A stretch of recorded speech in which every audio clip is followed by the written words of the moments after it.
title of this conversation, and as you can see it will be a conversation, is Foreign Policy in a New Global Era. My name is Steve Weber. I'm the director of the Institute of International Studies. It's really a pleasure for me to be hosting everyone and our guests, who I'll introduce in a moment. We're doing this for at least 4 reasons. First, as part of the Institute's celebration of its 50th anniversary. For 50 years, as many of you know, IIS has been a significant multidisciplinary presence on this campus, and we're looking forward, as I said earlier, to an even better next 50 years as the problems that people need to solve, people who think about international politics and economics, sociology, ecology, and social change, only become more interesting, more complicated, and more challenging. Second, this is a public start to our new Travers program in U.S. foreign policy thought, which we've inaugurated this year at the Institute, thanks to the generous financial support of Charles and Louise Travers. The goal of this program is for us to become the place for innovative thinking about the foreign policy challenges that the United States faces, with a distinct emphasis on the long-term agenda for the United States in the post-Cold War, post-9/11 world. Third, we also want to inaugurate what we are hoping will be a valuable long-term collaborative relationship with the World Affairs Council of Northern California, which is co-sponsoring the event, hence the banners and the President's presence here, which I'll get to in a moment. And fourth is the substantive agenda, which I want to use very quickly to start the conversation. The agenda for U.S. foreign policy at the start of the second Bush administration is huge and daunting.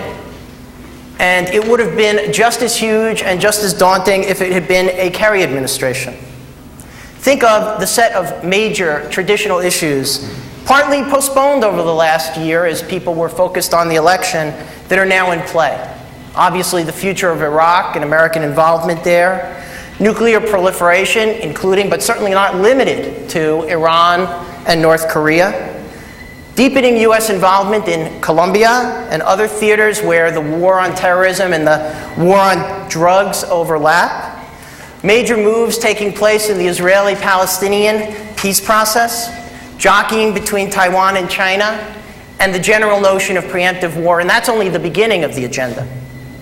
And of course, there are those looming trade issues with China, and a set of domestic developments in Russia, and the U.S. position on Kyoto and follow-on agreements, and our general reactions to genocidal or other kinds of violence in Africa. And all of that sitting within a focus on the war on terrorism and a continued effort to disrupt al-Qaeda and related terrorist organizations. Now, that's some agenda, and it's way too much for us to talk about in a single evening. And it's way too much for any administration to handle, even in the course of 4 years. But here's my proposition to start, and here's what we're going to jump off from. 2005 could very well be a kind of an inflection point for U.S. foreign policy, a year where we as a country have to make some very significant choices about which issues to prioritize, what to do about them. A year in which arguably the choices we make will set some very important directions and trajectories for the U.S. role in the world over the next decade, or maybe even longer than that. And so I'm going to ask our invited guests to react to some questions and have a conversation about some of these issues. Before I do that, I just want to sort of tell you about the ground rules that we've set for tonight. I'm going to facilitate this discussion. I'm going to be asking questions and challenging people. I expect that you will also challenge each other and talk with each other. There will be no physical sparring, and that's the idea of the shaky stools. No one's allowed to fall off the stage or break any legs. We're going to carry on this conversation for a good part of the evening. At a certain point, we're going to turn to questions from the audience. I believe that we've passed out, or for those of you who haven't yet received them, we have index cards that we invite you to write questions on. Now, let me briefly introduce you to our panelists. We're really actually incredibly lucky, and I feel really privileged to have this extraordinary group of people here to join us for tonight. I should apologize for Shibli Telhami, who wanted to join us but has been struck down with the flu, which everybody on the East Coast apparently has, except for the people who are here. Really quick introduction. Sitting here just to my right, figuratively, is Ewan Fung Kang, an old friend who's a fellow at Nuffield College at Oxford University in England, also a senior research advisor and professor at the Institute of Defense and Strategic Studies in Singapore. Ewan is a longtime observer and commentator on U.S. foreign policy with a particular interest in foreign policy decision-making. His first book, some of you probably know, Analogies at War, an extraordinary study, really, of how the Korean analogy shaped U.S. decisions in Vietnam. And he's recently co-authored with Neil McFarlane a book called The United Nations and Human Security, A Critical History. Sitting to Ewan's right is Jane Wales, the president of the World Affairs Council of Northern California. Jane worked in the Clinton White House as an associate director of the Office of Science and Technology Policy and senior director at the National Security Council. Before that, Jane chaired the international programs at the Carnegie Corporation in New York and the W. Alton Jones Foundation. She's also been a powerful presence in leading NGOs. She was National Executive Director of Physicians for Social Responsibility and is now co-founder of the Global Philanthropy Forum. To Jane's right is Leon Firth. Leon Firth is currently a research professor at George Washington University, where he leads a program of long-range policy analysis called Forward Engagement. Leon has been a prominent public servant for 30 years, a consistent thought leader in the foreign policy community, starting off as a foreign service officer and moving from there to Capitol Hill, where he worked closely with Al Gore during his years in Congress. Most of us probably know Leon from when he served as Vice President Gore's National Security Advisor for the 8 years of the Clinton administration. Just to Leon's right is Joel Rosenthal. Joel is the president of the Carnegie Council on Ethics and International Affairs, and is also an adjunct professor in the Department of Politics at NYU. The Carnegie Council, for those of you who don't know, which Joel has directed since 1995, is probably now the most lively forum in the United States for serious academic and policy discussions of ethical issues in international politics. Some of its current major projects focusing on issues like the ethics of armed conflict, justice in the world economy, and the politics of post-conflict reconciliation. The Council's journal, Ethics and International Affairs, which Dr. Rosenthal edits, is certainly the premier publication in this area. Well worth reading. To his right, Jonathan Pollack. Jonathan's a professor of Asian and Pacific Studies, chair of the Asia-Pacific Study Group at the U.S. Naval War College. Jonathan has taught at Brandeis, the Rand Graduate School, and UCLA. He's written extensively on Chinese national security strategy, U.S.-China relations, and actually just about every important issue of strategic interest in East Asia. And finally, Bruce Gentleson. Bruce Gentleson, all the way to the far right. Bruce is a UC refugee.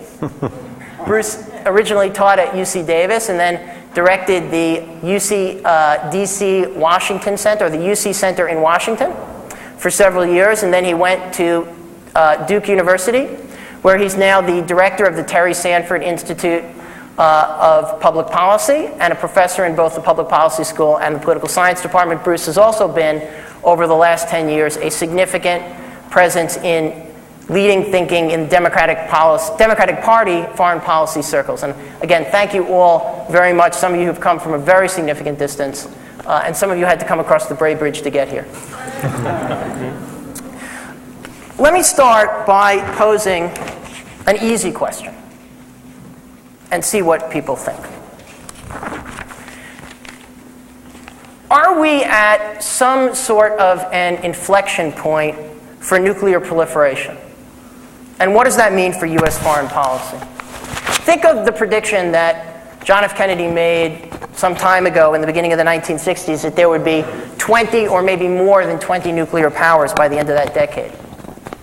In fact, if you think about the history of the Cold War, we saw relatively little, at least overt nuclear proliferation during those years. And in fact, we saw some important reverse moves back down the nuclear ladder. Ukraine, Kazakhstan both chose voluntarily to give up their nuclear weapons, return them to Russia. South Africa, we know, dismantled a small nuclear arsenal. But now it feels different. And what I'd like to ask, is it different? How has the game changed? Why has the game changed dramatically? And if it has, what are the consequences for the United States of, say, an overtly nuclear Southeast Asia or an overtly nuclear Middle East? Is it something we can live with? And how? And let me provoke you with this narrow form of the question and see who wants to answer it first. What should the United States do if we wake up tomorrow morning and read in the New York Times that North Korea tested an atomic device last night?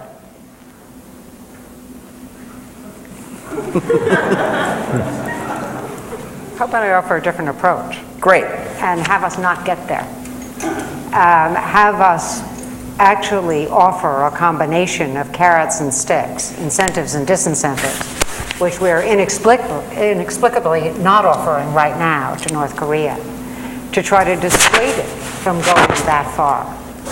I think we've got an opportunity, and I'd love to hear my colleagues on it, but an opportunity to talk to North Korea about coming gradually into the global economy in exchange for not truly rolling back its nuclear program, allowing us to remove spent fuel.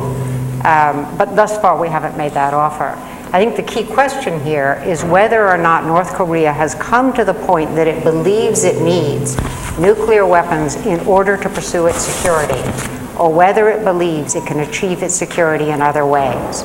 Because if it's the former, there's nothing to negotiate on. If it's the latter, we should be negotiating quickly. Jane, I think that the answer to that is contingent in significant respects on what the United States and others may do. But having said that, you can make the argument that this is a very long-running show with North Korea. North Korea, which I follow closely, has pondered or actually planned for the acquisition of at least a nuclear potential now for over 30 years. There have been periods of time where it's been relatively dormant or even frozen, times that it has not been.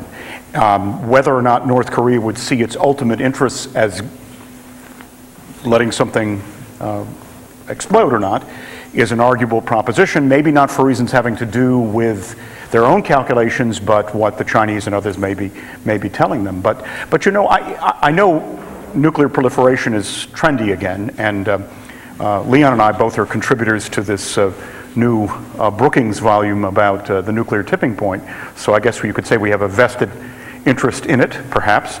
But it does seem to me that a lot of the enduring questions here and specific candidate states really are not that different than before. You can look back at the Shah's interest, for example, in Iran in nuclear weapons. I've alluded to North Korea. Others who have pondered these possibilities or want to at least maintain a certain latent possibility of going down this path. So the real question is, can it be constrained enough, inhibited enough that thresholds are not breached? Is that sufficient for the purposes of a North Korea or an Iran? Or ultimately, do they feel that they have no alternative but to do something that is overt and specified? Yeah. I think it's important to spend a little time trying to visualize what happens if we do go over the tipping point in order to get a handle on whether this is or is not a really watershed situation. I guess the first thing that comes to mind is that the nuclear trip is not necessarily one way.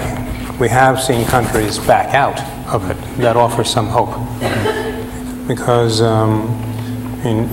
if your only hope was that you could somehow prevent anybody from ever again crossing that threshold, the chances are not nearly as good as the possibility that having crossed it, you may be able to bring them back again.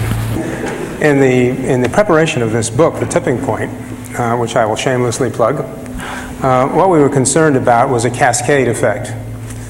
that if, for example, Iran or North Korea proceeded to the possession of a demonstrated nuclear weapon together with a arguably workable means of delivery, then other countries that had previously, as a formal matter of policy, given up and pledged never to go after nuclear weapons might feel compelled to revisit that decision because they would find themselves within the range of a deliverable nuclear weapon possessed by one of these governments. And if you or I were in their circumstances, we'd sit down in a back room somewhere and review the bidding too, I'm afraid. And what countries are those? Turkey is one. Egypt is another. Saudi Arabia is another. Interesting that Libya backed out. Okay, I don't know whether their reversal is permanent, but I guess we're going to try and make it permanent. But the point is that there is arguably a circumstance where a cascade effect takes place, and the non-proliferation regime that we built up after Kennedy's warning collapses. I suppose you're thinking domino effect, and I guess that's what it would be. But there's a case to be made that it'll occur. So I think it's important to frame that possibility when looking at the case that one or more countries may decide one day to test the nuclear device just to prove that they've got it. At that point, we're nose to nose with a world where the old system that we built up might fall to pieces. And one of the things you might want to discuss, and I'm not going to get into it unless you beg me, is what would we do if we face that circumstance in order to try to keep it from cascading. I think we will get into that towards the end of the evening. Bruce? I was going to say that the Libya case is kind of interesting to think about for a second in terms of what the lessons of it might be. I mean, and people are still debating what the lessons are. I mean, it was, the Bush administration made a claim that it really was about Iraq, that Gaddafi had a sense that he was next, that it was, after all, as they would say, 6 days after Saddam was captured, that the final deal was announced in London on the Libyan nuclear weapons. Of course, another view would be if Gaddafi was a rational person, he'd say, you can't come get me, given how tied you're to Iraq. And the story, when you take a close look at it, goes back many years, and I think there are actually a couple of lessons to it. One, I think, is that this is a story in which it probably is true that there was some concern on Gaddafi's part that force mattered, but it really is a story about diplomacy. You know, that the international community had imposed sanctions against Libya back in the early 90s because of the Pan Am 103 Lockerbie terrorism incident. The first case in which the UN Security Council imposed sanctions against a state sponsor of terrorism. And indeed, they were expanded over time. And they pinched. And sometimes with sanctions, it takes a long time for it to kick in. But they seem to coincide at a point at which the accumulated toll of Gaddafi's mismanagement of the economy and the problems in the oil markets were beginning to make it harder for him to maintain his domestic stability because he had fewer economic resources. And that there were negotiations that were started with the British and also during the Clinton administration in which there was a certain amount of trust building and kind of reciprocity. If you do this, we will do that. If you settle Lockerbie, if you make these steps, you will get this. It was carrots and sticks. I think the sticks were credible, but I think the carrots were credible too.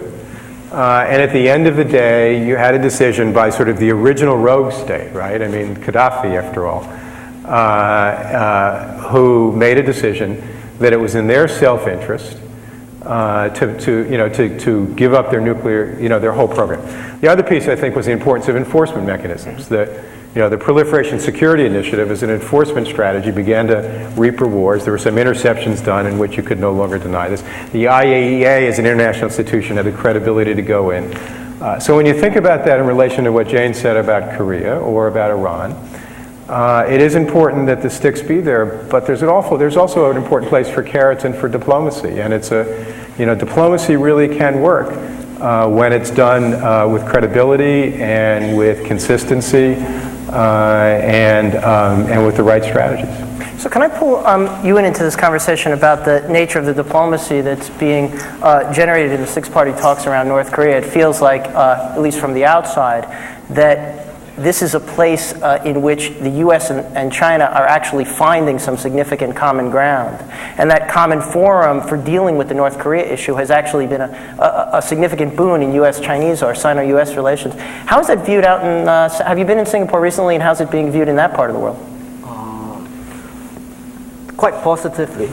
China's helpful role in the six-party talks have been looked upon very favorably by a lot of the members of the Association of Southeast Asian Nations, ASEAN, because they see that as China playing a stabilizing role in the region. And in fact, the story is much more than that, which I hope I'll be able to get into later. It's about how China is portraying itself as a very responsible power in the region, which I think is a topic we might get to after. But what is interesting about the tipping point thesis is also that none of the states in Southeast Asia are thinking about a movement in that direction. But if I may come back to a question that I had when I was listening to my colleagues here. Now, the question about nuclear proliferation, is it a question about the weapons per se, or is it more about who has those weapons? Because, I mean, the standard notion of those of us who are trained in security studies is that nuclear deterrence is actually stabilizing, right? And the record has been quite impressive. You know, people made a lot of, people were very worried when Pakistan and India went nuclear, right? But so far, the deterrence seems to hold. So the question in my mind is, is it the nature of the regimes that are likely to get them, or is it the weapons per se?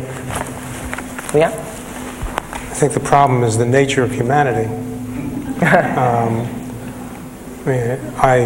A large part of my professional life was lived through the latter part of the Cold War. I had a lot to do with arguments about strategic stability and nuclear modernization and arms control. And I understood all about theories of mutual deterrence. And I always felt that what that amounted to was a desperate hope that we could manage to hold each other off until we could find another way out of the impasse, which we did in an unexpected fashion because of the collapse of the Soviet Union. But if you ask me whether I thought at that time that we could indefinitely possess such numbers of nuclear weapons and never use them, my answer was no. That was my answer at the time. And if you ask me whether I think India and Pakistan can indefinitely be in this situation without having a dreadful thing happen, my fear is not. Problem is that you can't make a minor mistake about the detonation of a nuclear weapon. One nuclear weapon is a historical calamity. So you tell me whether or not our species is really capable of living with the things for 1,000 years and never using them. Well, interestingly enough, of course, there's now a debate going on between Sam Nunn and Graham Allison as to whether the probability of a nuclear weapon going off in the next 10 years is 49% or 51%. Are they really arguing over that? Yeah, Oh, sure. In fact, Bill Perry has done the one better, because Bill says, oh, no, the odds are much higher. Frankly, I'm troubled by this, because on what basis is that assertion being made? Which? I mean, well, Perry's, for example. I mean, Allison says he'll make a bet with you about, yes, within the next 5 years or whatever, and Perry says, no, the odds are much higher. And, again, it may have, for analytic purposes, it may be good to have all kinds of imagined horribles, but that doesn't necessarily mean that corresponds to the world as we know it. Now that may be the good news. There's a lot of bad news too. I mean, you've alluded to the six-party talks. I spent a lot of time analyzing what has gone on, not only in that process, but how we find ourselves in this incredible morass. And the irony of it seems to me, is that at a minimum, what has happened over the last few years demonstrates a case of where the Bush administration, they do not follow their national security strategy. Because front and center, the argument about the most destabilizing technologies, combined, of course, with radicalism, Islamic radicalism, you don't have that in the case of North Korea, but nevertheless, if you're looking at the big three, North Korea, wherever it may be, is much closer to what that is than anybody else. Having said that, everyone goes through the ritual of talking about, well, we're in favor of a diplomatic solution, but it's a bit like Immaculate Conception. I mean, it's diplomatic solution in the absence of negotiation.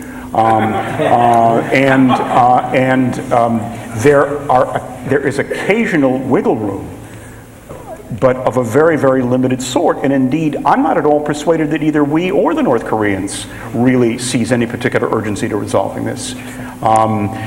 You can get cynical about the reasons why, but no one, I mean, the other overlay of this, of course, are judgments, right or wrong, about the durability of the North Korean system. Indeed, the argument that is made in some circles is that one of the reasons why the Bush administration is not inclined to do anything to be particularly helpful to the North is the assumption that somehow, someday, somewhere, they're going to be out of business, so therefore why bother? And that is one argument, but it's heartening to know that the Chinese have demonstrated significant initiative. They have kept this ball in the air. They have played a role almost in shuttle diplomacy in a way that I think they have become much more comfortable with it. But their common cause with the United States only goes so far, because it has been explicit in every Chinese statement and explicit in every conversation I've had with Chinese officials about this, is that the way out in their judgment does involve, at a minimum, some kind of specific security assurances that would have to emanate from the United States. Absent that, no deal. So there we are. We're stuck. I don't think it's as ominous from the point of view that some of the judgments and estimates about the scale and scope of what North Korea could do are, in fact, quite inflated. But we can put that to one side. We shouldn't rest easy if there is this latent possibility. More than that, the North Koreans may believe that in the same way the United States ultimately accommodated to the reality of nuclear weapons in Pakistan and in India, they will do the same with North Korea. That's it. You wanted to come in? In answer to your question, we've always been concerned about both intentions and capabilities. However, this isn't just a state-centric world. And I'm not just worried about what North Korea as a unitary state might do. In terms of its aggressive intentions, I'm much more worried about its selling highly enriched uranium or plutonium and getting materials, out and available on the world market. And there's some evidence that they are. Jane, I have to interject here. There's the amount of trashy reporting that shows up in the New York Times and the Washington Post on this consistently, as it is fed by different people in the United States government, is appalling. You're speaking to whether or not they've done it. I'm speaking to whether or not we're willing to live with their doing it in the future, and we're not. Okay. Number one. Number two, that is a red line. Take a look at Pakistan. I am less concerned, although we've always worried that India and Pakistan would be the flashpoint. That would be the most likely intentional nuclear war. Let's put it that way. I am much more concerned about Pakistan as a failed state. Which is not an impossible, and in fact not even an improbable occurrence. A nuclear failed state is not a situation, is not a world we want to be in. That's a very dangerous world, and that's what concerns us most now. Joel, did you?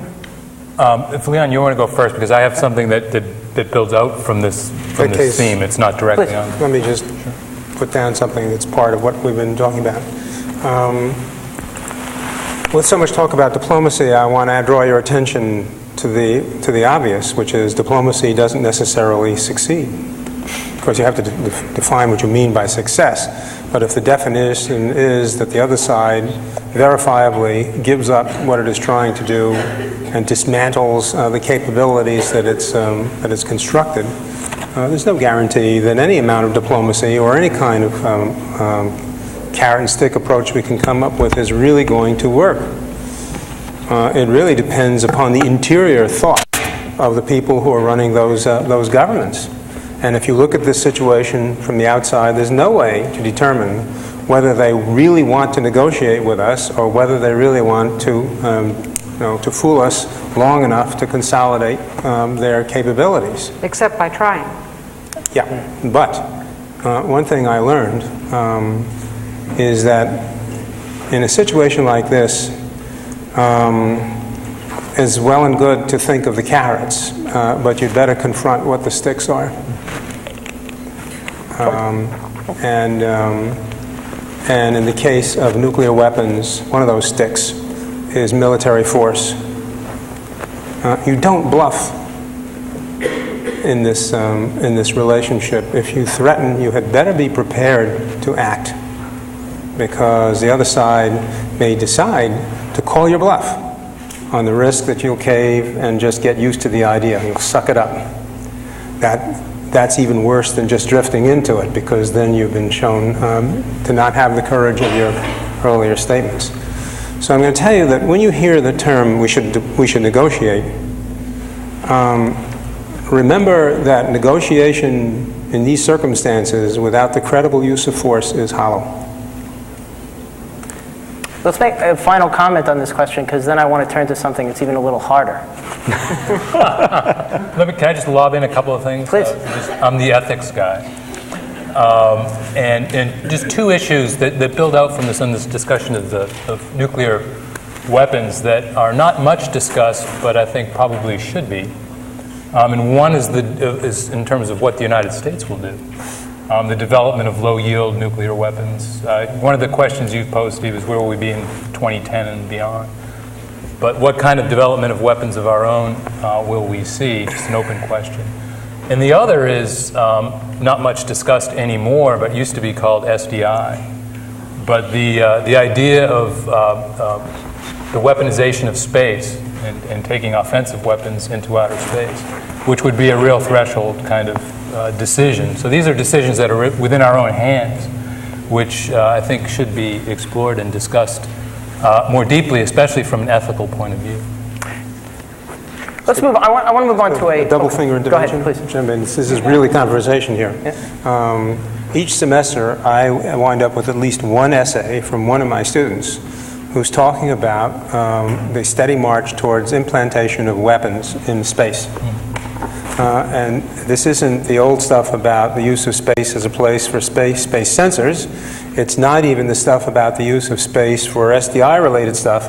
It's about the use of space as a full-up new medium for the conduct of combat operations on the surface of the planet. And I look at their essays and at their footnotes, and my reaction is, my God, how is this happening without it being all over the press and in flames in the Congress? But it appears to be. Okay, let's move on to the perennial problem of love and war. This is cabaret. Jennifer Sims, who I suspect many of you know, actually, a good friend, wrote in a paper last year in thinking about, I believe the title of the paper was The Realist Case for Iraq. She said, I'm just going to get the quote right, because it's very eloquent. Worlds are remade by force of will and force of ideas, ideally in balance with one another. Of these, the latter is more enduring. The ideas are more enduring. And Ewan reminded me in a note he wrote to me a few days ago that in the BBC World Opinion Poll after the election, and this is of the world, 47% of people see U.S. influence in the world as mainly negative, and only 38% see it as mainly positive. I suspect that in parts of the world that ratio is quite a lot worse. Here's my question. So what? Should we care about? I mean, this makes many Americans feel really badly about ourselves. Makes us feel badly about our country. Does it really matter for our foreign policy? Is what Jennifer Sims said actually right? There is a kind of mainstream story that goes around about this, which says, we had lots of global goodwill coming out of 9/11, and it could have been sustained, or implicitly, the story says, it could have been sustained, it could have somehow been marshaled to our long-term advantage, but boy, we really blew it on that Iraq thing. Is that true? Does it matter? Should we care? Should we be working to repair that damage? What could we do to repair that damage? Is it too late? Can we limit the downside? Bruce. It's a really good question, and I'd start by making a confession, which may or may not go over very well here, which is that I'm from New York, and I always have been and always will be a diehard New York Yankees fan. And so growing up, I'm used to people around the country resenting us for being number one. This year, that's right. I said to my friends, I said that if the Red Sox victory over the Yankees would make Massachusetts seem a better tag for John Kerry. I could live with the Yankees losing, but neither happened, so I was left a double loser. So, of course, one can argue that a certain percentage of that sentiment against the United States comes with the territory, right? Comes with being number one. All right, so let's kind of put that over here. But the rest of it really matters, because if you think of September 12th, 2001, you know, Le Monde, we are all Americans today. Amman, Jordan, hundreds of thousands of people. Beijing, you know, Delhi, India. And we went from there to where we are today. Why does it matter? Two reasons in particular, and there are others. One is there's a fundamental difference, to be a little bit political sciencey for a second, between power and influence, right? You know, power is sort of the control of resources. You know, what's the quantity of stuff that I have? But if I can't use that, you know, to get you to do what I want you to do, or to, as they say, control outcomes the way I want them to be, then it doesn't really matter. And to convert power to influence, it's not just the notion of soft power, which is important.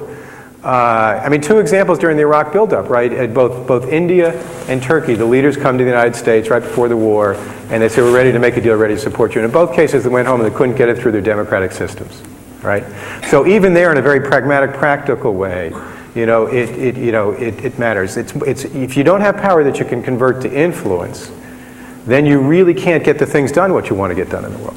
The second reason, I think, you know, is that if we think of the problems in the world today, you know, there are very few problems that even we, as the most powerful country in the world, can solve on our own. You know, the scope of the problems we face exceeds the reach of our own policies. That means you have to find a variety of ways, and this is not a plug for the UN by any stretch of the imagination, but it is to say that, you know, that you have to be able to find ways, you know, in your own leadership. And American leadership, I think we're not just sort of, you know, a member of a committee here.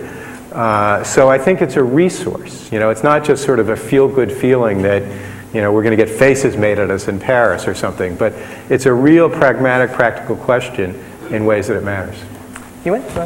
Just to reinforce Bruce's point on the importance of the distinction between power and influence. In fact, it was in the Bush's national security strategy document, which says that virtually all the most important accomplishments that the U.S. Can do needs Canada and Europe. Without them, the U.S. cannot really accomplish those things. That's in the document. It's just that the administration may not have been acting that much in that way. So I would support very much Bruce's point about the multilateral approach. I think the other word that I think comes up in our thinking about this issue is the issue of legitimacy. Right. I mean, when the BBC did the poll, it was 22,000 people in 21 countries. And the results were, as Steve said, 47% said that Bush's re-election is negative for world peace and security. 26% said that it was positive. Now, as a student of American foreign policy, it depresses me. Why has this come to pass, I ask myself. And I think, in a sense, Iraq has quite a bit to do with it, because, as we all remember, after 9/11, there was a lot of support for Afghanistan, right? But that in other parts of the world, there's also the perception of lack of U.S. even-handedness on the Israeli-Palestinian issue. So those two issues are bundled up together with Iraq. And it matters because if you look carefully at why the U.S. was able to win the Cold War, for example, there's an argument out there which says that it was because U.S. power was perceived to be legitimate. All right, the U.S. took international law seriously. The U.S. consulted its allies and took their interests into consideration, not always going with them, but took it seriously. And the U.S. cared about moderation. It was willing to restrain itself in all those multilateral institutions in order to make the exercise of its power more acceptable. In a sense, legitimacy is about consent and people assenting to the use of your power to do certain things that will serve your interests, you know, and hopefully, you know, to some extent, theirs too. The other reason is that, in fact, if the U.S. wants to be the preponderant power for a long, long time, it makes sense to be viewed as a legitimate power. And the last point I want to make is that while there's this big discussion about legitimacy deficit on the part of the US, one question that I had in my mind was, is anyone gaining this legitimacy surplus, in this time, in the last 2 or 3 years? I think there's someone is gaining, and my answer is China. As I've tried to hint, China, just 10 years ago, those of us who write about security, we were all predicting East Asia as the new zone of conflict, the vortex of power balancing, cockpit of power struggles, where we expect to see conflict and everything. 10 years later, with hindsight, it seems that those conflict scenarios better characterize the Balkans, Africa, and the Middle East. Whereas East Asia has been relatively peaceful and stable. And the reason why a lot of people say that East Asia was going to be the security problem was because of the rise of China. But if you look at what China has been doing in the last 2 or 3 years, it's quite fascinating. Let me just run through very quickly. In terms of economics, everyone from South Korea to the ASEAN countries to Australia, they want in on the action of China's growth because of China's phenomenal growth. And the economic interdependence in the region is just growing. Okay. And China has been very, very deft in reassuring all the countries in the region that we won't eat your lunch, let's have lunch together on this economic growth. You can see it in its reassurances in ASEAN Plus 3. You can see it in the series of free trade agreements that China is signing with, for example, the ASEAN countries. And diplomatically, China has also been very impressive in terms of signing up to the Code of Conduct on the South China Sea,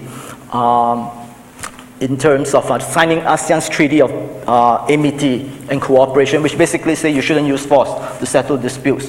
So all these things are making the powers in Southeast Asia reassess the position of China's position and demeanor as it becomes the major power in the region. It's not that bad, they are beginning to say. And in fact, in a recent conference in Singapore, which came out with a report on the US and Asia, sponsored by the Asia Foundation in San Francisco. One of the co-writers of the volume, Tomiko, said that actually in the competition for influence in East Asia, China has the upper hand now, or for the time being. That's quite surprising, actually, for quite a number of us. I think I'll stop there. Very interesting. We often talk about vacuums of power being filled and that being a bad thing. Here we have, in a sense, a vacuum of legitimacy being filled in an opportunistic way. Leon and then Jonathan. Sure. Have you thought that the position of the United States in the world is already fundamentally altered, except we don't actually understand where our vector is?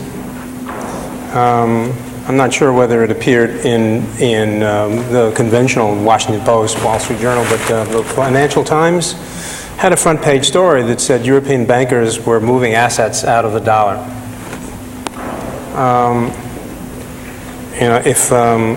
If this is empire, then where's the tribute? Well, with the daughter who's studying abroad this semester, and it's costing Europe, it's costing me 40% more than I thought it was. I'm paying part of that tribute. Your personal security is being affected. What I'm trying to say is that empire does not exist in a vacuum. You have to pay the troops. We can't. I don't think people, especially in the foreign affairs community, have come to terms with the changed underlying economic realities. We go on talking as if the money was not a question. Sound in that respect like a bunch of ruined Russian nobles at the end of the 19th century, unaware that the tradesmen are demanding to be paid finally. We are heavily in debt. If the president gets his reform, the estimated debt that's generated by that is big enough to swallow the defense budget. So what is it exactly that we will be building our international force on in 10 to 15 years? Very interesting overlap with what you were saying, of course, because right now that deficit is being funded by the Chinese central bank primarily. And the Japan. And Japan. So we've got a nice little carry trade going on, which at the moment seems moderately stable. But Jonathan, you were? Yeah, I think Leon's points and Bruce's points are both very, very apt. Although this is not an administration that is going to let people see them sweat too much. The reality is that they are wounded, and they know it, that the consequences of things not going as anticipated in Iraq are brutalizing our forces, really weakening our military, our available military power. You can do the math, even this administration can do the math, and some of them are. And you can see the signs of this in all kinds of ways. I mean, it was very striking to me in looking at the President's State of the Union address. I don't want to describe his attention to the international situation as an afterthought, but it was topic number 3, and for the most part, it was a reiteration of where we've been before. I mean, it was almost simply saying, well, you know, we've got all these pieces in place and we'll continue this, but very much his ambitious agenda was not an international agenda. I think, frankly, that they are very chastened to this, that this was, if you will, the gamble of his presidency. It's still out there as the gamble of his presidency, because even in the context of the vote in Iraq going much better than expected, there is a non-trivial possibility still of major disaster in Iraq. Everybody knows that. And that will tend, I think, to inhibit irrational exuberance, if you will.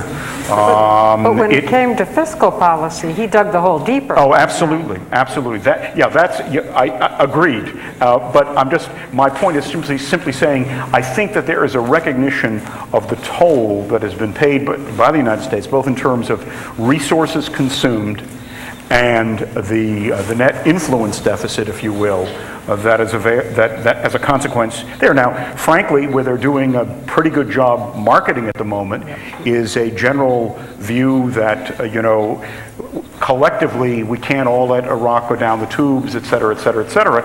And to the degree that over time there's a shared recognition of the implications of what a failure would be in Iraq, that you may over time not get so much sympathy for the administration, but I think you would see over time a diminishing of the level of anger, if you will, particularly if there may be some movement on the Israel-Palestine question. Let me just sort of extend my New York Yankees analogy here and sort of like Reggie Jackson, the straw that stirred the drink here. I think we're being too consensual.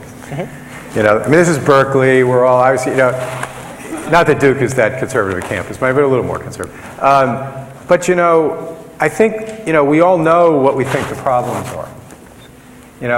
And I actually think whether one looks at the election result or a lot of the dialogue and discourse, be it among intellectuals or among policy people on the other side in Europe or elsewhere, the real issue has to be not just what's wrong with Bush and those folks, but trying to make the case about what's right about the alternative. And I would argue that case has not been made. I think that a lot of the election analysis shows that the voters actually knew what was wrong with Bush. That's why they stayed so undecided so late in the ball game. But they were never convinced what was right about Kerry. Okay? And in the broader sense, we have our critiques of unilateralism and all that sort of thing. But there's a lot of flaws in what generally goes by multilateralism, and there's a lot of people there that, they'll say, it sort of makes sense to work with others, but I don't think that works. I don't think it produces results. I want to see results. And I think a lot more energy has to go in to really thinking about some tough love approaches that say, okay, criticizing the other side is easy. It's kind of like preaching to the choir. There was a memo circulating the other day that I got from the James Carville Stanley Greenberg group, which showed, just came out the other night, 9 sets of issues comparing Republicans and Democrats, everything from trusting with the nation's security to healthcare and everything. The thing in which there was the biggest gap between Democrats and Republicans was the question of know what they stand for. Okay, that's where Democrats had the biggest deficit. So I think we do all ourselves a service to say, let's try to let's really figure out, in a tough love way, and acknowledge where the case isn't being made, what the flaws are in the alternatives. Because unless that case is made, it's not going to be sufficient to sort of point out the problems on the other side. I want to press your point even harder and bring it back out of the partisan debate up to the United States as a whole and think about this tough point about legitimacy, which let's accept the idea that in fact the U.S. has lost a significant amount of legitimacy in the world and that we've done a lot of damage to that bank account, as it were, over the last couple of years. And that we might agree if we tried on sort of what the major actions or attitudes that did that were. And now let's say that we felt, that we agreed, that we needed to reverse that trend, and we needed to regain some of that legitimacy, and we really needed to do it.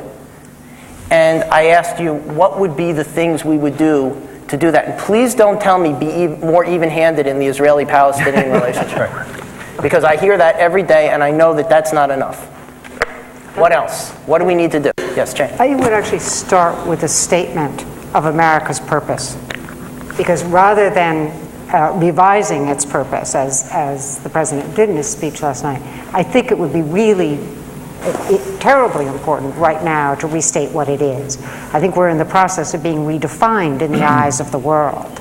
We're seen as united by a common enemy rather than a common commitment to the rule of law, a common commitment to community, sort of core American values on which this country was founded.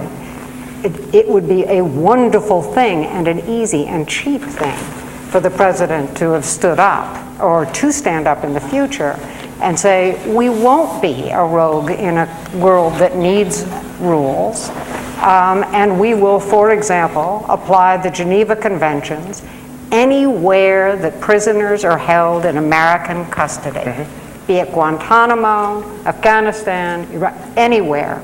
Be just a statement of what we have stood for, what we have championed, without having to cave to Leon Firth and go for the Kyoto Accords, which you know that the Bush administration won't go for, but instead, to the prior Leon Firth, but instead get to some core values that surely we ought to be able to, core statements of our purpose that we have been able to make over decades, and we ought to be able to re-embrace. Joel, and then Leon? Yeah. Well, Jane said it very nicely. I mean, it is important what we say. And when you listen to the current administration, it reminds me of an old phrase from Reinhold Niebuhr, who said, we should not become intoxicated with our own goodness. And there's a lot of that going around, and perhaps we should think about that. But also, I think it's more important, as James said, it's more important also what we do. This is a reorienting moment. After World War II, 47, 48, there was the reorganization in the National Security Act, where we reorganized internally, and we reorganized through a series of alliances externally. And we're in a moment like that now, where we have the opportunity to reorganize in a serious way, inward and also outward. And it's a chance to set some rules, set some norms, set some ethics by which we declare we will behave and measure ourselves against. Yeah, please. I mean, I don't understand the discussion which speaks of the present administration as if it were wax to be molded. Especially to be molded by our sentiments about the appropriate use of force. They're going to go their own way. I would think the President is probably having to make up his mind what to do about Iran while he is at the height of his power, and can't afford to let it go on too much longer, because eventually he crosses that dividing line and begins to coast towards the end of his term. And we're not going to have a damn thing to say about that decision. So what exactly is the point about talking about how the United States ought to behave when the United States is represented by a government which isn't interested, in our opinion, about how it should behave? It would be more to the point, I think, if we try to understand billiard ball style where the forces that are at play are going to put us, allowing the lapse of time. You can't predict this, but you can do scenarios over it. You can try to hypothesize over what the world will look like and where we will be in that complex, and try to figure out some things in advance of development. That's the best thing that I think we can do, because I don't really see that we have much chance, now that the election is over, to fundamentally alter the course of events. I think those were set previously. But to Bruce's point earlier, I mean, there's no question that the Bush administration is not waiting with bated breath to hear the results of this panel. I mean, but however, it may be coming up against the constraints that it's finding exist as a result of a loss of influence. It has got I actually think last night's speech, the President's State of the Union speech, laid out a very dramatic agenda internationally. Some would call it bold, others would call it reckless. It was dramatic, though, regardless of what your view is of it. And it required, and this is at a time when we, as others have we're out of money. This is a time where others have noted that our military is vastly overstretched, and that our military options are in fact few with respect to both Iran and North Korea, few if existent at all. And so therefore, our influence will matter, and the opinion, meaning the US's influence, the opinion of this panel may not matter, but the opinion of the rest of the world really will. And it will be those limitations, those will be the pressure points. And just two other points along those lines. One is there are things going on in the world that even, that are not just about us. Take Darfur, right? Darfur is a story in American foreign policy about what we did and didn't do. It is also a story about the failure of the United Nations and the international community to do something, okay? Now, the international community tends to act better when the United States neither works against it nor ignores it, but works with it. But separate from that, if you look at statements by the Secretary General Kofi Annan, and you look at what the Security Council has actually done, there's a big gap there. So there's a lot of issues still to be addressed about what's going on, what are the alternatives, when is the international community prepared, to use force in the name of genocide and human rights and to prevent it. And secondly, I think, is if you take a play out of the playbook of what the neoconservatives have done, you sort of think short, medium, and long term. And as one looks down the road, whether one thinks about a 2008 election or whatever other sort of points are out there that are crucial points, inflection points in Steve's term, there's a lot of things that needs to be done to get ready for those. And in the sense of having the concepts, the frames, the ideas that make sense. That's an exercise that's not just about today or tomorrow, it's also next week, next month, next year. And I think it's the same in Europe. One gets, sure you get a lot of this in Europe, but it's like, well, let's make the case for alternative policies, not just, what's wrong with the existing ones. So let me ask then, because mindful of the difficulty of actually moving an administration that is not going to move on big issues of concern, are there a set of smaller but significant victories that could be pursued in this area that come to mind? For example, does it bother anyone else on this panel that we no longer react with surprise when we hear that there were 9 suicide bombers in Iraq yesterday? That suicide bombing has become a normalized part of the war in Iraq and almost a normalized part of the world. Does that bother anyone else? Is there ought to be attention paid to some set of small issues like that the administration might be able to move on? Another one, just when you were speaking, it made me think of something that never gets discussed. When we talk about what the cost of the war is, we can talk about the money spent, the casualties, killed and wounded, and so on. But nobody really speaks about just the human cost of the what it does to the soldiers who are there and when they come back. The sort of the resort to war and the resort to the use of force, whether it's again something you can count American casualties, civilian casualties, the euphemism of collateral damage, and so on. But also just the human cost of sending 170,000 troops or whatever, and that come back and. Anyway, when you were speaking, I just felt like I had to say that because it's something that it's just sort of a given, as you say, with the suicide bomb. Yeah. I was just going to say that part of the question here may be the extent to which President Bush is able to sustain high levels of support within his own party in particular, because if you have some defections or questions or, I don't want to say jumping ship, but those who are prepared to ask very, very tough questions about, the cumulative costs and toll, including what Joel is noting.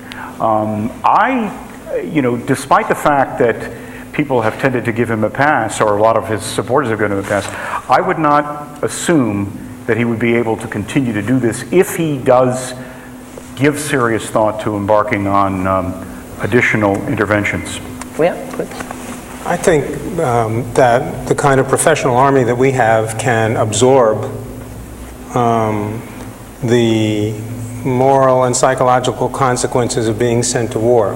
They're hard on the soldiers, but that is the life that they chose, and in some respects they're trained for that, though many will have trouble for the rest of their lives because of the downstream consequences.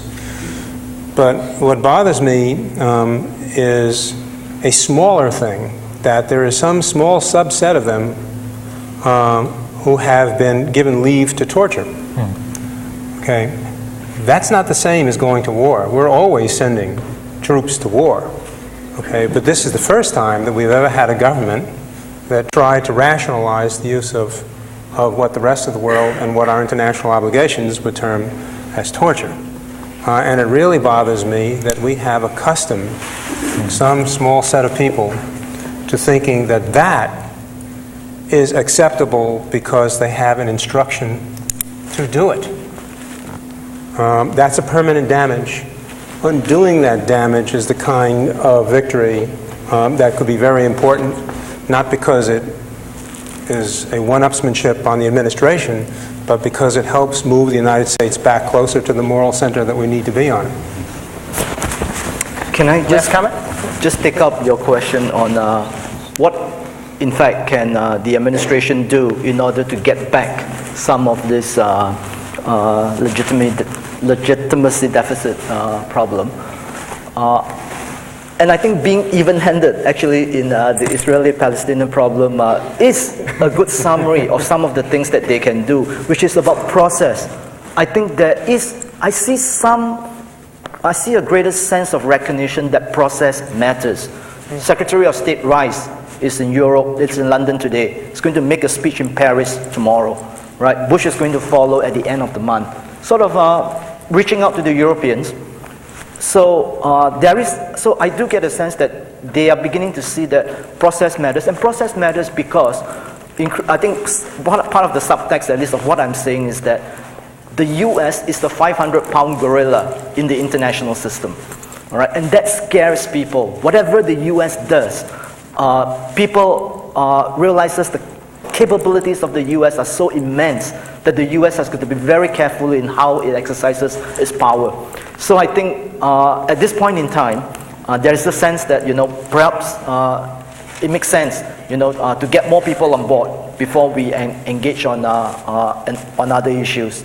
So, and outcomes.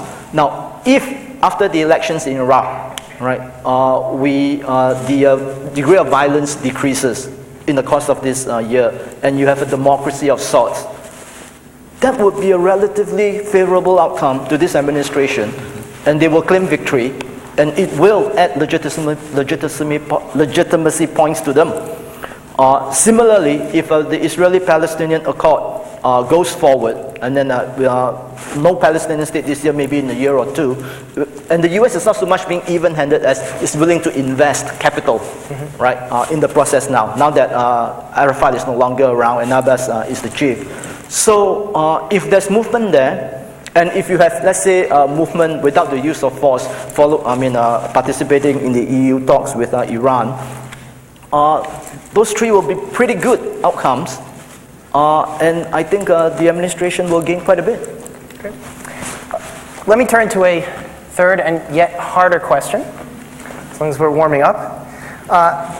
This question is about demography and what's sometimes known as the BRICS, the Brazil, Russia, India, and China. This is not true of anybody sitting on this stage, but for the rest of the world that we live in, it's getting older. The West is getting old. I'm glad you gave us a pass. I did. Great. But Actually, it was an ARP card. But the rest of the world is remarkably young. And at least of the BRICS, 3 of those countries are quite young and are a great deal younger than us and are going to be young for a long time. So do we know enough about the desires and needs and thoughts and perceptions and feelings and emotions and legitimacy views of the younger generation in places like Brazil and India and China? Because after all, 10 years from now, they're going to be the ones making foreign policy, not us. And are these people's minds forever seared with the images of Abu Ghraib, and does that matter? Is that a softball? But let me take it one step further and make it into something of a hardball. Okay. Think about the BRICS.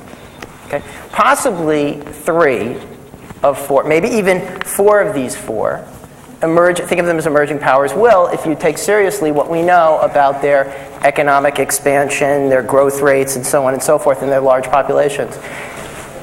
3 of 4, maybe 4 of 4 will catch up with, and maybe even overtake the United States and the EU and Japan as great powers at some point in the next 20 to 30 years. Now that is a pretty big historic transformation, maybe a huge historic transformation.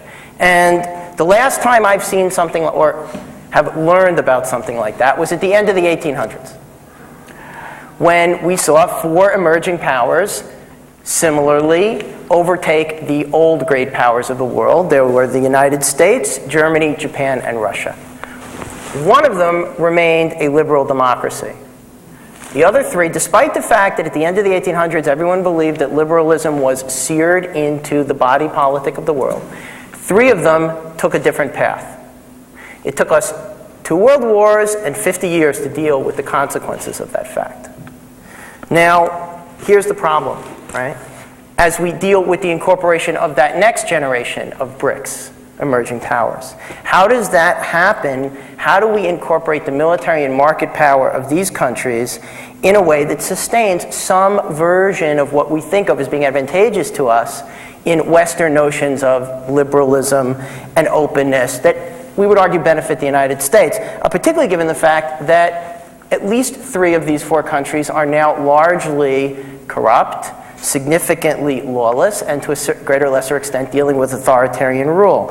And to circle back around, to make the easy question hard and the hard question easy, how do we convince the young people of those countries, given what they've seen, that liberalism is actually what they want? Steve, you keep on mentioning 3 out of 4, and I'm having trouble with the numbers. Surely you don't mean Russia, do you? Because Russia is a very aging society. China is actually aging also at a very, very rapid rate. Mm-hmm. India less so. Brazil, I don't know enough about to really pass a judgment. So, but I think I just raise a caution flag about how quickly and how soon we could put this group of 4. Now, each of them in their own way will have to make a set of calculations about their societal goals, where they want to go. I mean, you ask about the Chinese. It's very, very interesting because it's a society right now that is in the midst of all kinds of debate. And one of the more interesting dimensions of this debate among some younger Chinese is actually one that sets the United States to one side. Mm-hmm. The presumption would be that as China increasingly comes of age, as its links in a whole host of ways are there much more with its neighbors and so forth, its soft power, if you will, that the United States over time becomes less relevant. Add to this, of course, the whole question of whether or not our borders will ever be as open again. You can see how you can fritter away a lot of opportunities along the way, and where, as a consequence, when Chinese are looking about where they go to school, the number of those seeking visas in the United States is down. Mm-hmm. They're going far more now, increasingly to Britain, to Australia, and elsewhere. So this is so even though the United States may be that 500-pound gorilla, as I look at how the Chinese, both at a leadership level and in other respects as well, they give us a very, very wide berth simply because they have possibilities and opportunities of their own in which the United States does factor in significant ways, but they want to keep out of those headlights and define maybe a very, very different reality over time that doesn't make the United States the pivot point of the international system. I was just thinking that as far as I know, a really big gorilla is around 800 pounds. So 500 would be sort of rather slim and trim when you get down to it. Maybe not quite so frightening after all. And I also know that gorillas generally rely a lot more on bluff than on actual combat. So there are some things about that image that don't quite work for us, or maybe they do. I just wanted to warn about something, or rather to make sure that you have a category in your thinking for it. I teach my students that there is nothing so misleading as a straight line projection. That's true. Which applies, for example, should have applied who are thinking about Japan. Remember, Japan was an economy that had discovered a new principle for generating wealth, unlike the methods that we use, and was destined to continue to increase ad infinitum. Just take all that, transpose it, and that's the current shtick for China. There could be an HIV/AIDS epidemic about ready to establish itself in China, and if that happens, perhaps these projections that are onwards and upwards aren't going onwards and upwards. There could be a war over Taiwan if the president of Taiwan ever gets up one morning and says the magic words in reverse, and what we think is rational behavior might give way to a red line crossed by the Taiwanese and a war with a consequent strange change in the destiny of China. And as you pointed out, there is a very large cohort of Chinese who are approaching the age when the rest of us would retire, except there's no social safety net whatsoever. And what's going to happen when those hundreds of millions of people drop out of the labor force and have no family system to fall back on?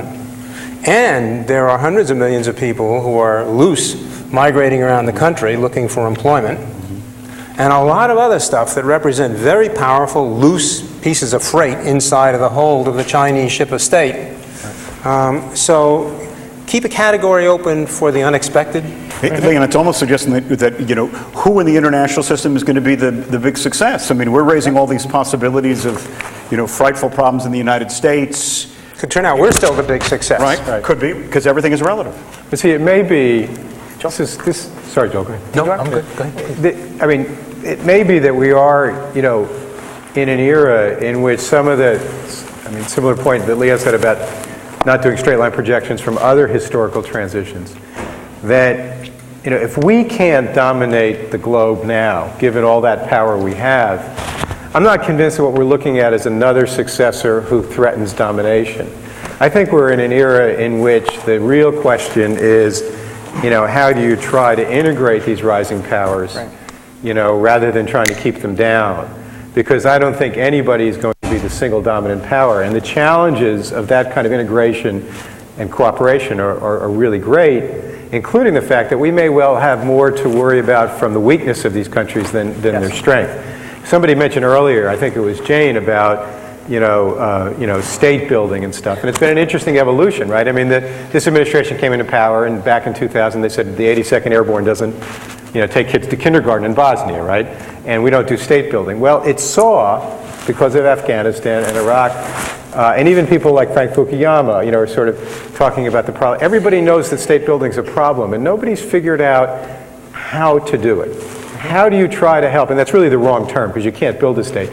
But in some ways, the capacities, the same ways we've got these integration questions at the global level, unless there's capable states that have legitimacy within their countries and some capacity to deliver to their own people, that's a basic level of governance that I think is one of the challenges, whether it's the level of China or Brazil or it's at the level of Afghanistan. In some ways, it's a fundamental question. That the good news is, I think, both conservatives and liberals are coming around saying, yeah, this really is a central question. But I think there's very few answers out there. Jane? But just make sure, were you right on point? Very. Very. Go for it. Always. Okay. I really am right on point. I think that my guess about the future is that power will be more marble, cake-wise. And there's lumps of it here, swirls of it there. The United States will stand out less prominently in all categories than it does today. And the problems of managing this system are going to be more complex. Okay. Meanwhile, if you look at the systems that we use, those systems are the ones we developed after World War II to manage U.S. security interests during the Cold War. The Cold War is gone. We're facing a future which looks like that. But our approach to the management of foreign policy and alliances and whatnot is still on the old model. And I don't think we've even begun to address the question of whether form and function are supposed to be related in this way. And Joel raised this earlier, and I mean, here's a situation where we have an opportunity, in my view, to have social innovation keep up with, to sort of match technology innovation. And I think this segues into your final topic, which is transnational governance, international governance. How do you go about managing international problems? I mean, problems that no one country can solve, which is a key characteristic of just about any problem that you can think of that really matters to you. And it seems to me that economic integration is occurring. That we've been pretty smart about our policies. I mean, we haven't been consistent, but we've been pretty smart about the policies when it comes to economic integration, hence the BRICS. I mean, IBM did $1 billion worth of business in Brazil last year. Take Brazil seriously. But these countries are going to liberalize in their own way, and we should expect that and have our own approach be sufficiently agile that it can adapt to and incorporate sort of multiple variations on capitalism, liberal and liberal democracy. So I can't help but quote a piece that was in the New York Times Sunday magazine, I think about 3 weeks ago, referring to the Chinese view of American intellectual property rights, particularly on pharmaceuticals, as being the equivalent of weapons of mass destruction. At the same time at which, this was from an administration official, at the same time as which, as Jonathan says, yes, you have a graying middle class in China, which is in fact interestingly suffering from the diseases of modernity, obesity, syndrome X, metabolic syndrome, before they have the income to afford Lipitor. Let me take Jane's opportunity. They save a lot. Yeah. I'll just rip off the patent. Let me take Jane's opportunity and then segue into my last question, then turn to some of the questions from the audience. And it has to do with international global governance, transnational governance. One of the things that great powers have historically done is use some of their power to establish global governance systems, institutions of one form or another. The United States, as we all know, did that after World War II. We still have many of those institutions in place. For better or worse, the Bush administration has done a great deal to dismantle them over the last couple of years. But here's my question. Are they obsolete as we know them? And not only because the U.S. doesn't want to use them anymore. Let's sort of stipulate to that and ask a broader question. Would it have been that different if it had been a Democratic administration? Because after all, it's not been a great decade for global governance in some very significant ways. The IMF has suffered pretty significantly from the perceived widespread failure of structural adjustment programs. The UN is suffering from oil for food scandals, peacekeeping rape scandals, and so on and so forth.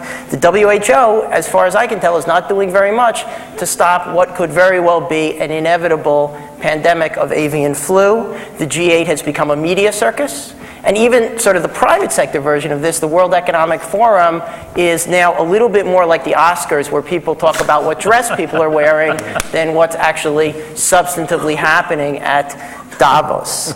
So let's sort of step back from a moment from what the United States, or this administration in particular, has done to try to disentangle the U.S. from obligations of international, or even in some cases actively dismantle international institutions, and ask the broader question.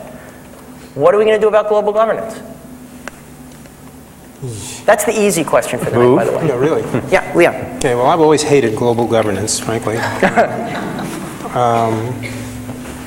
I've had terrible conflicts over this, given what I've done with my life and who I've worked for and in what administrations. But I happen to have this retrograde instinct that we know how to manage our own affairs, and I'm not inclined to let other people do it for us. Particularly these very same institutions whose competency you've just illustrated so very well. It's possible that the term global governance is a piece of language that distracts debate. Maybe what we're talking about is regulatory systems for the world, or management systems for the world. But as soon as you start talking about global governance, we're talking about the old ideal of subordinating sovereignty and independence to some wiser, read unelected source of power, which I really despise as a concept. I could sit and have a very constructive discussion with you about machinery for integrating these problems, which goes to Bruce's comment, that is some kind of new approach to how you manage, rather than to go back to the ideal of global governance, which I think doesn't work. Let's think in terms, though, you're assuming intergovernmental organizations only. I'm assuming that it means supra-governmental. Yeah. Yes, but you're talking about the list that that Stephen just gave us. What about, let's call it management instead of governance. Better. If that, makes you happier. But let's think in terms also of doing it across sectors. I mean, when you're talking about disease control, for example, you're not just going to be talking about what governments do. In fact, you're not even just going to be talking about what federal governments do. You'll be talking about, if you want an emergency surveillance and response network, you've got to include the transportation industry, you've got to include the medical community, you've got to include village governments, you've got to include, midwives, and various non-governmental organizations. There may be a set of problems. I mean, we've been talking about security in very, very old-fashioned and traditional terms for the first hour. How long have we been here? It's been ages, yeah. But, the real problems that most of us have to worry about are things like terrorism, the spread of weapons of mass destruction, international criminal activity, drug trafficking, emerging infectious diseases, climate change, environmental degradation, you know the list. And none of these can be solved by any single sovereign state. We know that. None of them could be solved by a single corporation or a single NGO either. But if you did take a look at imaginative networks, agile networks, in which the sort of mantle of leadership would shift from one to another according to the task at hand, you would have the kinds of agile, nimble models. That's an agreement an idea that I could agree with. Right. Well, but it's just okay. Yeah. So we're set. Yeah. But just don't call it. Right. Just don't call it governance, and Leo. He violently agrees with you. But leave off the global for a second, because if you do the Rorschach ink blot test, Leon is right. People say world government, right? Yeah. And what people have been trying to get at with global governance is it's not about world government. It's a little bit about what you're talking about, Jane. But the concept of governance, I think, actually captures a lot at the domestic level. I mean, when I teach my students about policy, I say policy is less and less about what just government does, whatever level, local, state, national, or global, and increasingly about the interrelationship of public, private, and non-profit sectors, in a variety of areas. And so I think that there is, and that's an interesting dynamic that's going on, and that's not something that we necessarily can argue is it a good or a bad thing. It is. It's happening. It is happening, Yeah. At the global level, it's really complicated because when you create bureaucracies, so you get Max Weber's law of bureaucracy in the UN, just like you get it at the Department of Homeland Security. I mean, you can't get away, from those problems. The sovereignty point, though, I think that that's a complicated issue, especially for Americans to talk about. But in some respects, it's not the end of the nation state, because as I said before, I think that the crucial thing are capable nation states to govern whatever happens at the global level. But I think because so many problems, because so many problems extend beyond a state, and secondly, because of this differentiation, it's not okay to cross borders and kill people, but it's okay to kill them within your own border. We have this dilemma about sovereignty and the sacrosanctness of that in relation to things like the Universal Declaration of Human Rights, genocide, and that sort of thing. Because one of Kofi Annan's best statements, I think, when he was talking about preventive diplomacy and humanitarian intervention, he said, that this UN was made in the name of the peoples of the world, not just the states. And we know states hide behind that.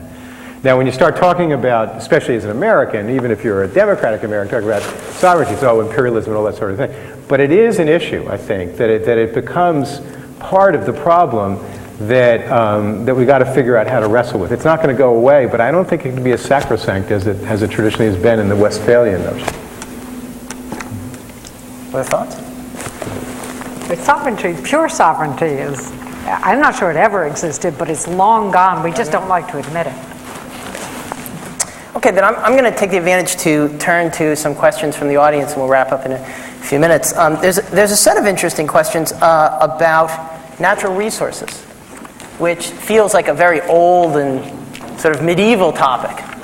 But there was a time at which people used to talk about the United States as the country that sucked in 40% of the world's oil and 60% of the world's palladium and 80% of the world's bauxite and so on and so forth.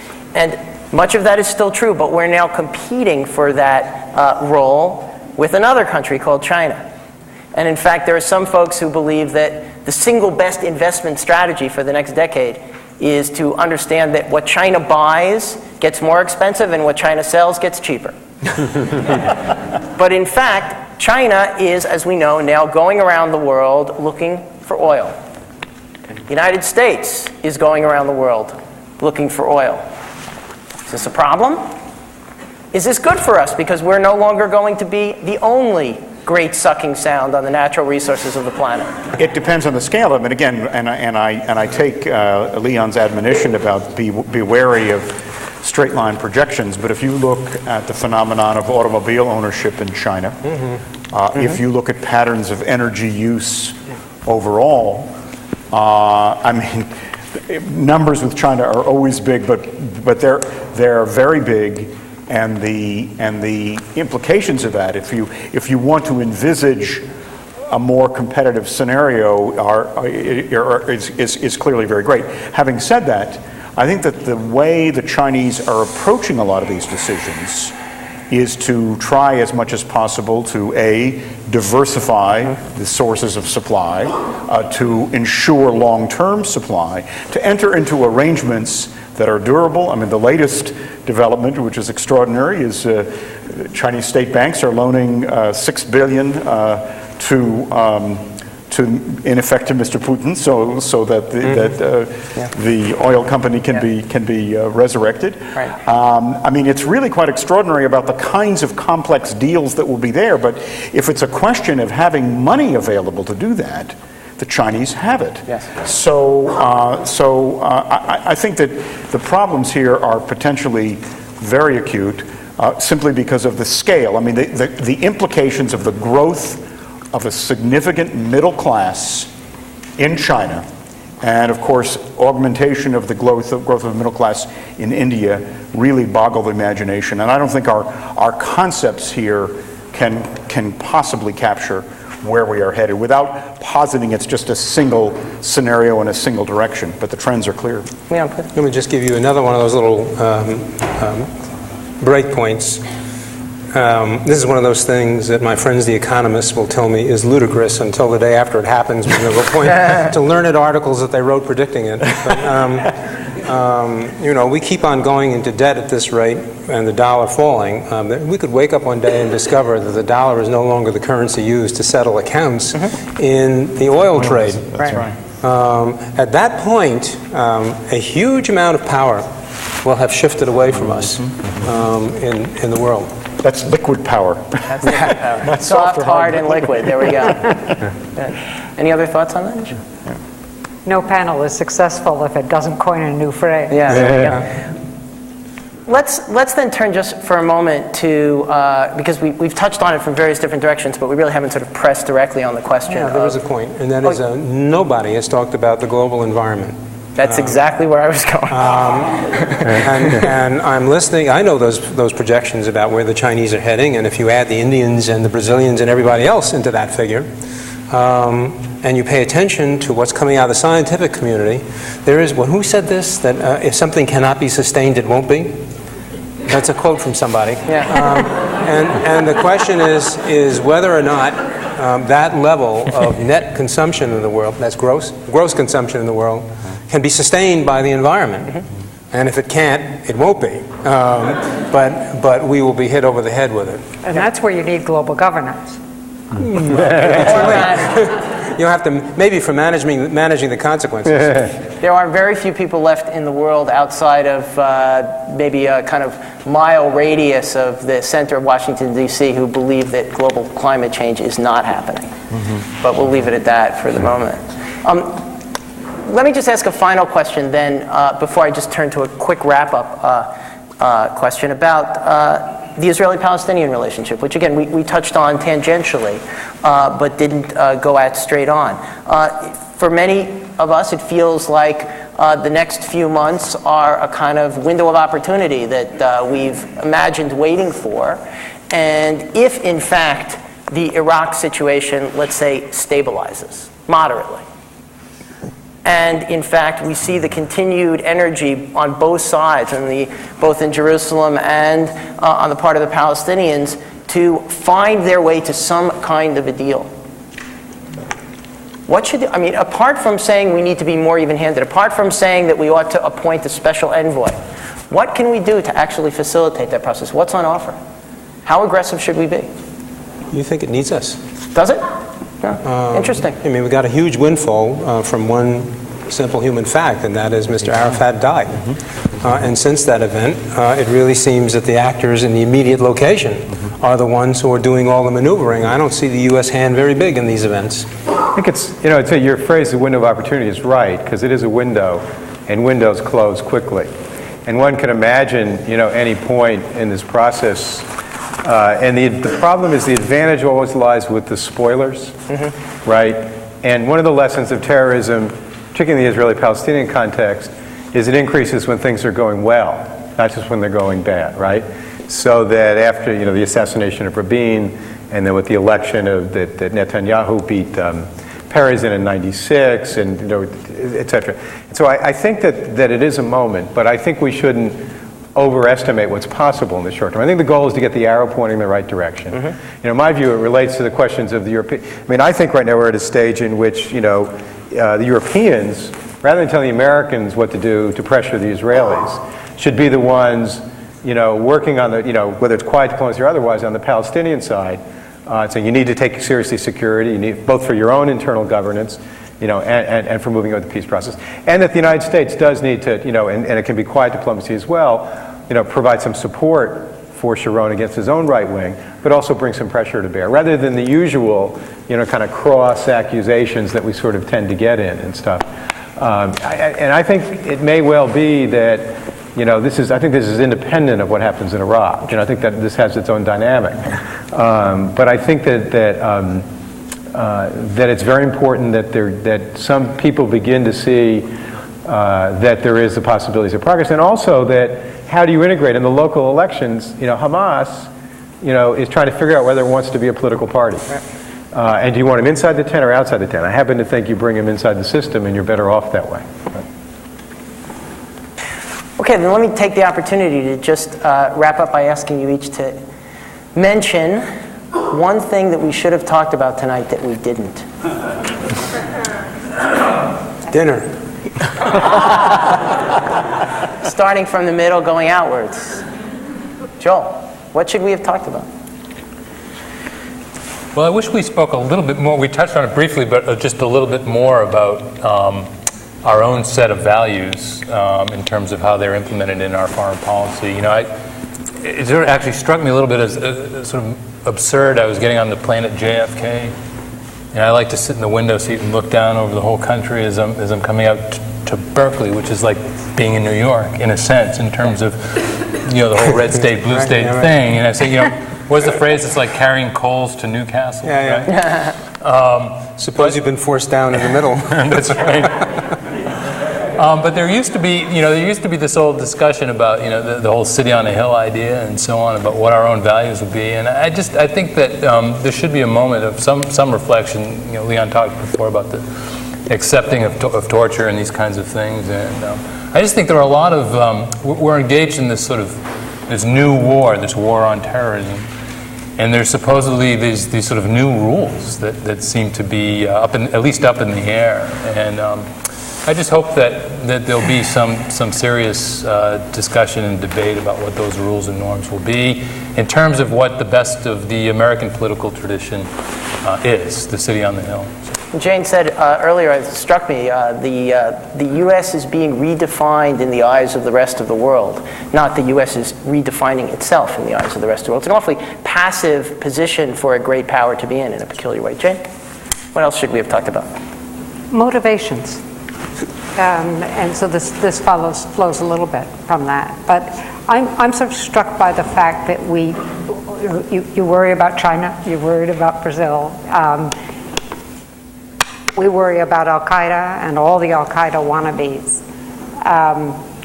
And by dismissing Al-Qaeda, not Brazil and China, but by dismissing Al-Qaeda as simply evil, sometimes we don't do the hard work of trying to understand their motivations. And so it strikes me that one of the things we have to think a lot harder about as we move to a world where we're not just thinking about states that are a little bit easier to predict, but thinking about movements and networks, is to come to understand what motivates them, what drives them, what is their vision of our response. I mean, when we respond, how is it interpreted? Is it interpreted as it is meant? And what really are our important actions versus our unimportant actions in a world as seen through the eyes of others? I'm going to give you a chance to add to your earlier. To redeem my dinner remark, Yeah. I want to come back to what you said. I have always believed that external policy in the United States is a reflection of the domestic ethic. I mean, yes, it reflects the external realities and an attempt to intellectually adjust to them, but in the end, what we do in the world over a protracted period of time reflects what the people will tolerate and support, or it won't work. Now, what bothers me is I'm not sure what that is, and I joked with you about what happened if you'd been forced down in the middle. I think public opinion is much more complicated than our politicians make it out to be, and more nuanced, but the way the politicians make it out to be, the vote is, it's red-blue. The Reds outnumbered the Blues, and the Reds support the administration's view of what is right and what is wrong in the world. That's an ethical statement, and the Blues don't. And that's an ethical statement. And so, if you want to ask what is the thing that we didn't get into that we should, it is what is America evolving into? Jonathan? That was actually the same issue I wanted to raise, but in a somewhat different way. I think it would be worth exploring the consequences of the changing demographics of the United States. We're going to become a much more Latino nation. We're that way already. You're beginning to see how it affects politics in a variety of ways, more perhaps on a local and a state level, but it inexorably will affect national level politics as well, simply as you count the numbers. I mean, at some level, retail politics is that. I mean, it's just count the votes, see where power lies. But in this, many of these emerging demographic groups, some of the groups that, for example, have significant wealth, like Indian Americans, they retain very, very strong links to their land of birth. And this gets to this whole sense of permeability, if you will, in the international system. I mean, we are so obsessed with what our central institutions of government do, and maybe understandably, but in a way, the real action often is outside of that kind of process. But I just think as you look at the United States, as you look at the kind of long-term trends, what does it imply for the kinds of expectations that American citizens have of their leaders, what they see as international goals? We become a much less white society. And I don't know. I mean, it's really worth. First of all, it's just worth looking at the numbers, because at some level you can do the demographic analysis with some degree of predictability. And where does that find us as we see the mobilization of new elites in the United States? I mean, we really, really begin to look different. Ewan, what should we talk about? I think we just touched very briefly on the war against terror. I'm less interested in the war against terror than what we have come to know as the war of ideas. I mean, the question I have is the extent to which that war of ideas is really a case of US ideas versus ideas of, let's say, the militants, liberal democracies versus outposts of tyranny, that vein. Because it seems to me that the more interesting war of ideas might be one that is internal to the Muslim world, between the radical Islamists and the moderates, so to speak. And between two versions of Islam, one which is willing to plug in into the modern world, and one which is very uncomfortable with the modern world and wants to resurrect the notion of the 7th century caliphate.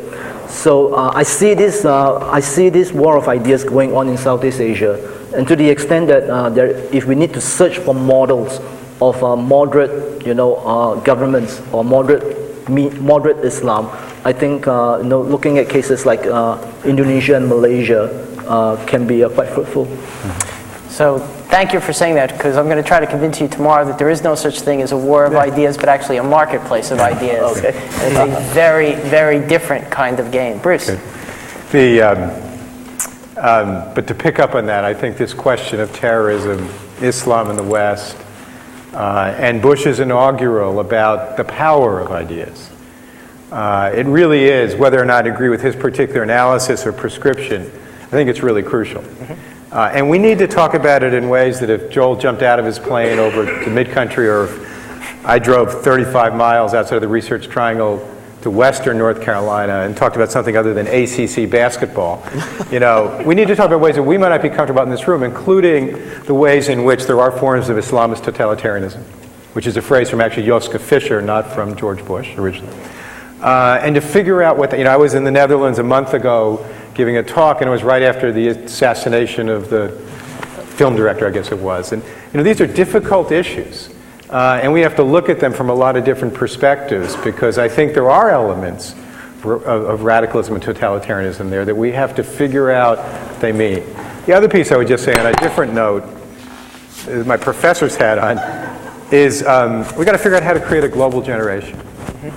I remember when I first started teaching at UC Davis 20-some-odd years ago, and David Gardner was still our president of the UC system, and he chaired this Education at Risk task force for the whole country. And the tagline out of that is, we need to educate for a global age. This is in the early 1980s.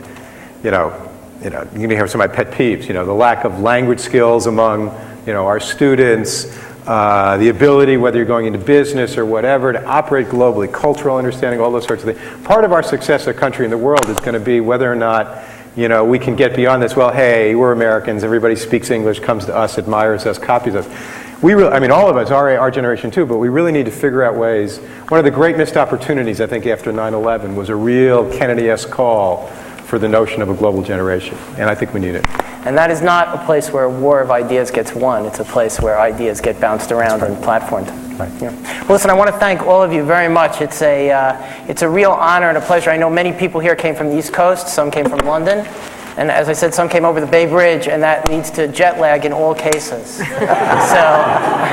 I think it's best if we call it a night. I want to thank the audience very much for your participation and for the good questions. Thanks.